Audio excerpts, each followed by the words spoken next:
Assalamualaikum warahmatullahi wabarakatuh. Salam sejahtera, salam damai untuk kita semua. Bagaimana kabarnya saudaraku? Sudahkah asam lambung Anda sembuh? Jadi ini pada video kali ini ya, ini video saya rasa ini memang sangat penting ini karena saya akan memberi info tahapan-tahapan apa-apa yang saya rasakan dulu dari awal terkena asam lambung sampai saya sembuh total. Nah, ini waktunya dan apa-apa yang saya rasakan ini akan saya share untuk memotivasi Anda semua. Apakah Anda dulu separah saya juga atau lebih ringan atau lebih parah? Simak videonya baik-baik agar Anda tahu Anda sekarang berada di tahap atau di fase yang mana. Tapi sebelumnya yang belum subscribe, pastikan Anda sudah subscribe. Doakan channel ini, di like videonya supaya terus berkembang, bermanfaat dan tentunya berkah. Nah, ini tahapan-tahapannya saudaraku ya. Dari pertama saya kena dulu, saya sudah sering kembung-kembung, itu sudah beberapa bulan sebelum terjadi reflux. Jadi saya kan tidak tahu mengapa perut itu kembung dan juga tidak saya rasa-rasa. Jadi setahu saya badan saya itu sehat. Saya tidak punya penyakit emah, saya tidak punya penyakit asam lambung, GERD atau apa. Pokoknya saya merasa badan saya sehat. Nah, pada waktu itu kembung-kembung kok intensitasnya semakin sering. Pertama kok mungkin 2 minggu sekali, terus 10 hari sekali. Saya rasa-rasa ketika saya sering begadang, kok hampir setiap begadang kok perut saya sesek, perut saya tidak enak. Ini kenapa ya? Tapi berpikir saya, mungkin karena cuaca dingin begitu saja dan mungkin waktu itu ya sudah ada rasa perih-perih sebetulnya, tapi pikir saya, namanya kena dingin mungkin lapar begitu saja. Jadi saya tidak begitu menghiraukan. Nah, kemudian semakin terasa itu ketika sudah seminggu 4 kali sampai 5 kali itu saya merasakan kembung hampir tiap malam. Jadi ketika saya begadang, saya kan senang begadang dulu, main apa kemana, pokoknya semalaman itu saya keluar rumah hanya untuk ya mungkin ngobrol-ngobrol sama kawan.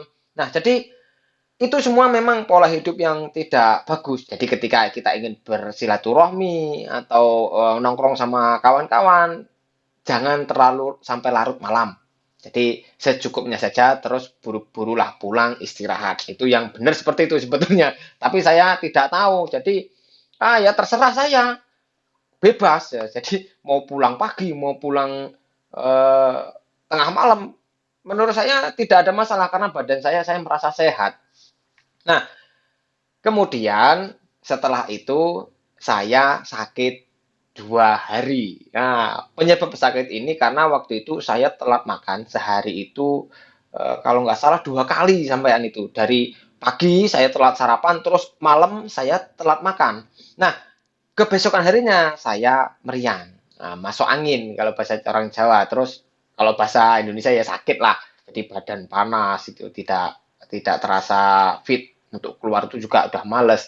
Tapi bagian perut saya rasa kok tidak masalah. Nah, waktu itu saya merasa tidak begitu apa ya namanya ya, tidak ini bukan penyakit apa-apa, memang cuma masuk angin biasa. Saya hanya berpikir seperti itu.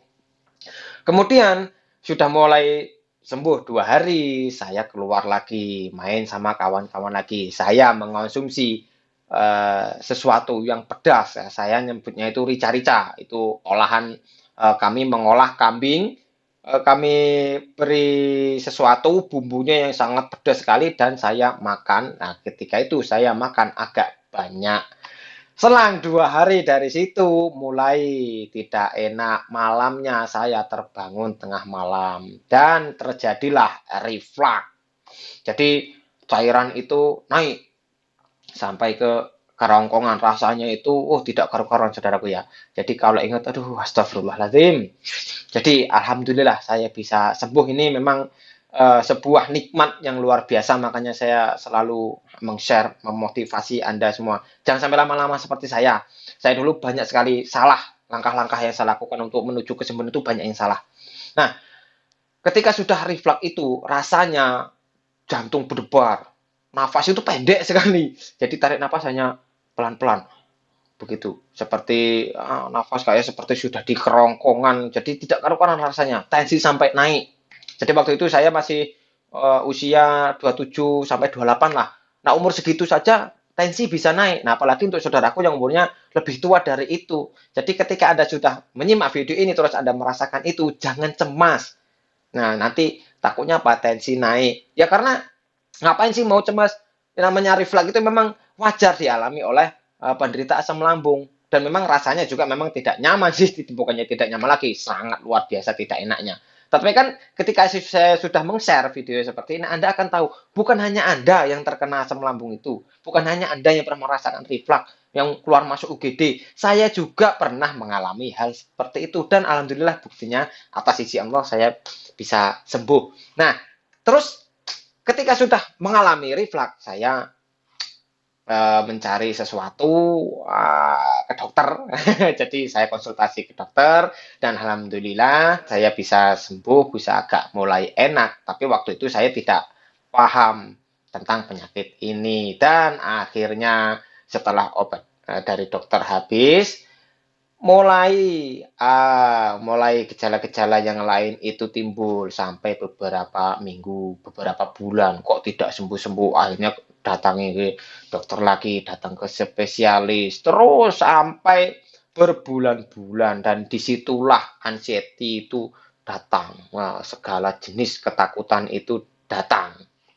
Jadi badan sudah mulai mengurus, makan sudah males-malesan, jadi tenaga sudah tidak seberapa ada. Itu sekitar 3 sampai 4 bulan itu saya entah kemana-mana mencari obat, tapi belum ada perubahan. Jadi hanya agak membaik, terus memburuk lagi, membaik lagi, terus seperti itu terus sampai beberapa bulan. Jadi yang saya rasa yang sangat parah ya saudaraku ya, rasa meriang itu, rasa ingin sakit, apa pokoknya nyeri-nyeri itu setiap hari. Jadi setiap hari juga setelah makan itu begah. Setiap hari berbulan-bulan. Tidur setiap malam, hampir setiap malam itu saya kalau tidur sering terbangun seperti kaget. Seperti lagi enak-enak tidur kok tahu-tahu bangun. Wah, tidak apa, tidak tahu saya ingat-ingat apa mimpi apa tidak. Rupanya memang seperti itu karena apa? Cemas bercampur dada tidak nyaman, dicampur memang leher rasanya juga kan ketok kalau ketika kita tidur makanya saya sampai meng-share di video saya sebelumnya posisi-posisi tidur. Jadi ketika tidur tahu-tahu cemas itu makanya saya buatkan videonya. Jangan sampai Anda mengalami seperti itu. Nah, terus ketika sudah mulai anxiety ini datang, ini yang membuat saya sangat hampir putus asa. Jadi ketika saya mendengar berita duka saya, kok saya yang takut. Ketika saya mau pergi-pergi, saya takut. Jadi waktu itu saya ingat sekali ada benjolan kecil saja di tangan, apa bekas dulu juga bekas ada luka. Itu pikiran saya sudah, waduh tidak karu-karuan, oh, ini bakal jadi tumor ini, wah ini bakal jadi kanker ini. Jadi ketika itu saya browsing-browsing. Wah, ini makanya saya larang Anda itu untuk browsing-browsing ya. Saya sudah duluan masalahnya. Jadi waktu itu mulai nafas itu pendek. Jadi nafas itu rasanya setiap hari keling-kelingan, nafas tidak enak itu saya sampai browsing-browsing. Oh, tanda-tanda sakit paru. Ada beberapa tanda itu kok cocok. Waduh, paru-paru saya sakit ini. Ah, terus telinga berdengung, tinnitus, saya cari-cari. Wah, beberapa tanda-tandanya ini sakit telinga bagian dalam ini seperti ini. Wah, mau sakit telinga saya ini. Jadi makanya itu ya pernah saya bilang, semakin Anda itu mencari-cari apa-apa yang Anda rasa, semua akan Anda merasakan Anda mempunyai penyakit itu. Jadi jangan dirasa-rasa, jangan browsing-browsing. Tidak semudah itu memvonis penyakit, dokter itu loh pernah saya bilang mau diperiksa darahnya dulu, mau di ronsen dulu, pokoknya dicek ABC, baru didiagnosa. Lah ini kita cuman browsing-browsing, apa-apa yang dirasa dikira-kira kok mirip-mirip, ya itulah penyakitnya. Padahal ya bukan, karena memang bercampur dengan cemas. Nah, wajar memang seperti itu. Nah, ketika Anda sudah menyimak video ini, jangan sampai Anda mengalami masa-masa seperti ini. Tidak perlu browsing. Ketika Anda sudah periksa ke dokter, kata dokter sudah ini asam lambung, ya sudah. Berarti apa-apa yang Anda rasakan itu hanya efek-efek dari asam lambung. Nah, Kecuali dari sebelum Anda terkena asam lambung, Anda sudah memiliki penyakit lain. Nah, ini beda ceritanya. Nanti insya Allah saya buatkan videonya. Nah, supaya lambung kita tetap terjaga. Nah, gitu ya saudaraku ya. Jadi jangan Anda itu menduga-duga, memikirkan sesuatu yang tidak nyata.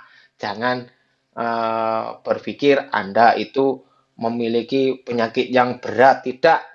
Ketika Anda sudah melakukan apa-apa yang saya sarankan di video-video saya sebelumnya, insya Allah Anda akan lekas membaik. Nah, jadi apa-apa yang saya lakukan itu memang itulah cara-cara yang saya pilih yang terbaik, makanya saya sampai share ke Anda semua supaya kita sembuh berjamaah.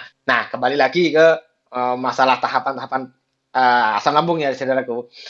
Jadi ketika mulai sensasi-sensasi itu banyak sekali, beribu-ribu sensasi menurut saya itu sudah mulai berdatangan, anxiety sudah mulai berdatangan. Nah, barulah saya eh, mencari-cari berita-berita, terus saya mengkorek-korek berita. Tapi ketika saya rasa-rasa kok ini tidak cocok, ini itu sudah mulai, saya sudah mulai memilih-milih. Jadi saya sudah mulai sedikit-sedikit paham. Nah, akhirnya ketika saya sudah mengetahui caranya, saya terus menyimak di video di YouTube, mentor-mentor asam lambung yang senior-senior. Saya simak dengan baik, saya pilah-pilah, saya pilih pokoknya mana yang paling sesuai dengan saya, mana yang paling cocok untuk saya terapkan, saya lakukan. Nah, ditambah juga saya bertanya kepada kawan-kawan. Jadi saya tanya kepada sahabat-sahabat saya, uh, dan memang penyakit ini nih banyak yang mengalami. Dari beberapa orang, banyak sekali kesamaan-kesamaan yang membuat mereka itu cepat sembuh. Saya terapkanlah itu. Nah, alhamdulillah saya bisa mulai terus agak membaik. Jadi ketika saya masih mencari solusi ke sana ke sini, saya orangnya kan penasaran. Jadi ini nih apa? Nah, jadi kalau bahasa Jawa itu dititeni, jadi diingat-ingat.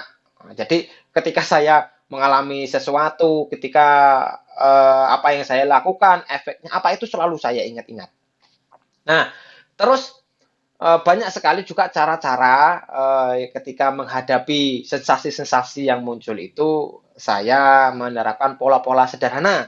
Nah, jadi saya sudah pernah saya share di video-video saya sebelumnya. Silahkan disimak dulu part demi part ya, saudaraku. Pastikan Anda sudah paham. Nah, ketika masa-masa kita mencari solusi inilah, saudaraku ya, ini namanya masa perbaikan sebetulnya.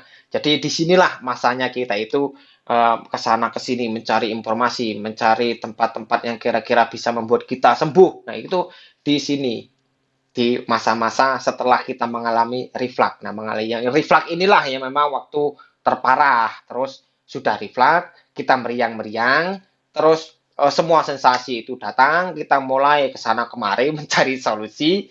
Nah, terus ketika kita sudah menemukan solusi, menemukan sesuatu yang nggak baik, nah saya dulu saya sudah mulai rutin jalan sore, saya pokoknya ketika badan saya itu bisa keluar rumah, saya langsung keluar rumah, saya langsung berjemur. Ketika sore sehabis asar itu, pokoknya simak video part 32 ya. Nah, setelah saya menerapkan itu, terus mulailah saya makan itu agak enak.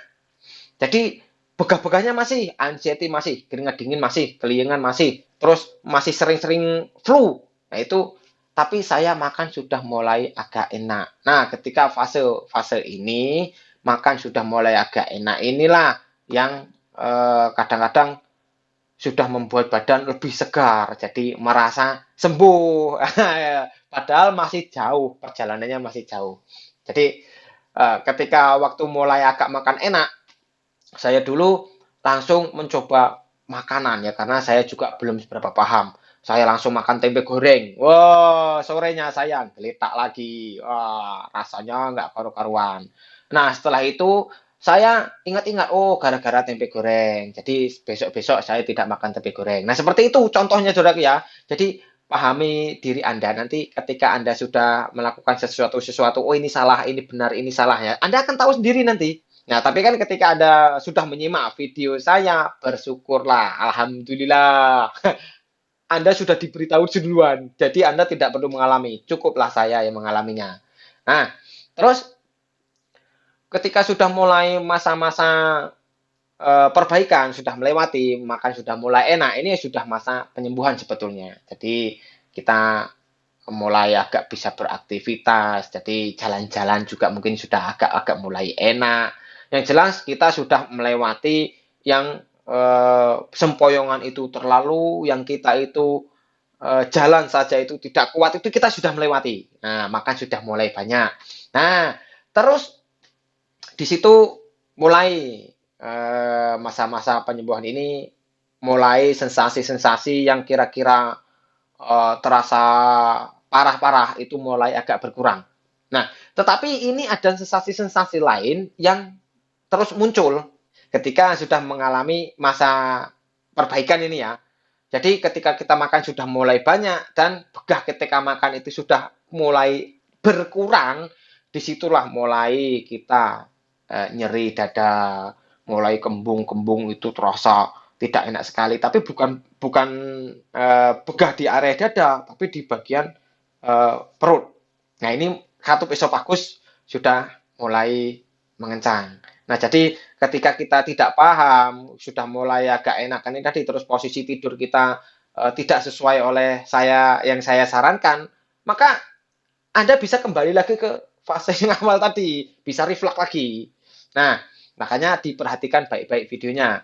Nah, ketika sudah mulai agak mengencang ini, rasa-rasa nafas tidak plong itu lebih sering. Jadi hampir 2 hari sekali itu nafas itu pernah tidak plong, tapi hanya sesaat hilang timbul. Terus hidung mampet mendadak. Nah, itu biasanya sering sekali saya alami itu sebelum jam 12 siang itu biasanya. Ketika habis-habis makan dan sebelum makan. Terus ketika sore ketika suhu udara mulai turun, nah itu mulai tak tahu mampet mendadak. Itu juga sering sekali terjadi, lebih sering daripada ketika yang awal-awal. Mungkin yang awal-awal malah tidak ada mengganjal, hidung mampet itu saya dulu malah jarang. Saya ingat-ingat jarang. Yang saya mengalaminya ketika malah sudah mulai-mulai membaik. Jadi kelingan itu juga mudah mulai berkurang. Saya sudah bisa mulai beraktivitas. Nah, cuman memang kembung-kembung itu masih selalu ada. Nah, ketika sudah mulai berat badan mulai naik, makan sudah mulai enak, jadi sudah mulai bisa beraktivitas. Inilah bisa disebut sembuh. Wah, jadi seperti itu. Dan itu juga prosesnya lama, berbulan-bulan. Jadi ketika Anda menyimak video ini, Anda bisa sembuh dalam 2 bulan atau dalam 3 bulan Anda sudah bisa sembuh total. Bersyukurlah. Saya dulu lama pemulihan saya saja itu setahun lebih. Itu pemulihan. Jadi ketika saya sudah mulai agak enakan beraktivitas, kembung-kembung masih ada, anxiety masih ada, keling-kelingan masih sering hilang timbul, itu setahun seperti itu. Lama, perasaan saya lama, tidak hilang-hilang. Tapi dengan adanya mentor, saya yakin, oh ini nih efek dari asam lambung. Begitu saja pokoknya mikirnya. Saya tidak fokus lagi untuk mengurusi belajar-belajar lagi. Saya karena sudah mulai tahu itu ilmunya ya. Jadi saya hanya fokus ke lambung. Apa-apa yang paling terbaik untuk lambung saya, itu saya lakukan setiap hari. Saya tidak memikirkan kapan sembuh lah, kok tidak sembuh-sembuh, ini penyakit apa. Saya tidak memikirkan itu lagi. Saya hanya fokus bagaimana caranya lambung saya tidak kambuh, tidak lebih memburuk. Hanya itu saja. Dan ketika mulai sudah bisa beraktivitas dengan normal, terus tahu-tahu saya tidak sadar kok saya makan ini kok nggak apa-apa, saya minum ini kok tidak apa-apa. Nah, disitulah namanya sudah sembuh total. Jadi sembuh total itu sebetulnya tidak diingin-ingini, tidak diharap-harapkan, tidak selalu ditanya-tanya, ah, kapanlah sembuh, kapanlah sembuh.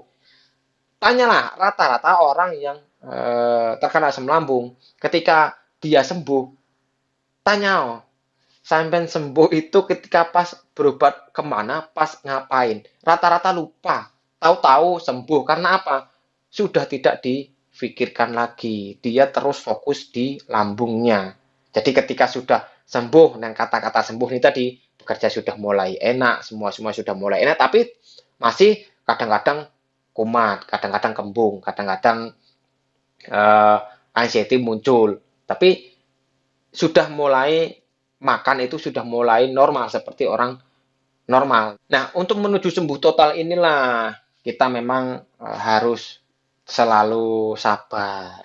Pokoknya gini ya saudaraku ya, rata-rata sudah pernah juga saya bahas di part 27 itu ketika yang sudah dibilang bahasanya sembuh. Ini rata-rata memang nyangkutnya, jadi tidak ada kemajuan lagi di situ. Hanya sembuh kambuh bertahun-tahun. Itu banyak sekali para penderita asam lambung ini. Jadi saya harap Anda memahamilah diri Anda itu. Apa yang Anda perlukan? Yang terbaik untuk lambung kita itu apa? Nah, begitu loh maksudnya. Nah, mengapa nyangkutnya di situ? Ya karena bukan hanya pola makan yang kita rubah, kita bukan hanya memantang-mantang makanan. Kita itu merubah pola hidup. Nah, ini yang susah.